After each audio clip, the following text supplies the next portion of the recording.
Starting things off tonight with local reaction regarding the war between Israel and Hamas. Thank you for joining us. I'm Ashley Knight.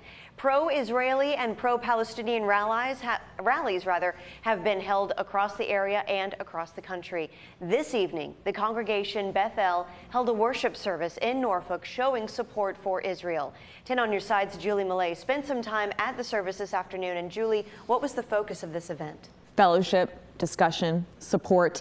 That was what brought dozens of people of different faiths together tonight in Ghent.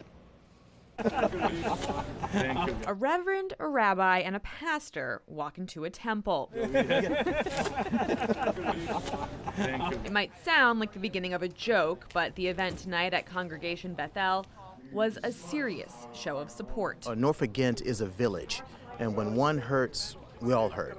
Leaders of different local faith communities held a panel discussion at the temple to share their thoughts and answer questions about what the war in Israel means for the Jewish community here at home. It's all about unity, all about being here for each other, support each other, and it's all about peace and love. Inside the temple, a reminder of those suffering from a lack of that peace and love, posters showing the faces of victims of the deadly attacks in Israel.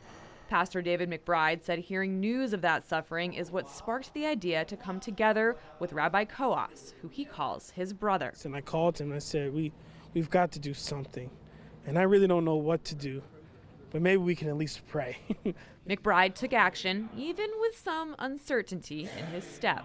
I don't have the big plan, but can we just be there for one another and be a presence of comfort? For Zion's sake, I will not be silent. The result was this: dozens of participants from the Ghent area making their way to the temple to listen and to learn. Hope Horn grew up in the congregation. I'm here today to support my community and the loss that we've been enduring on both sides of this war. She's hopeful events like this put a focus on how events overseas are affecting us at home. All our kids are seeing, here in America is constant bombing. So what does that send? Is that sending a message of genocide?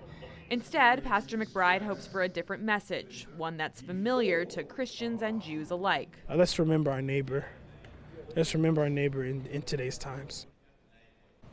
There was extra security at tonight's event, and from what we saw, everything went off without a hitch. I'm Julie Millay, 10 on your side.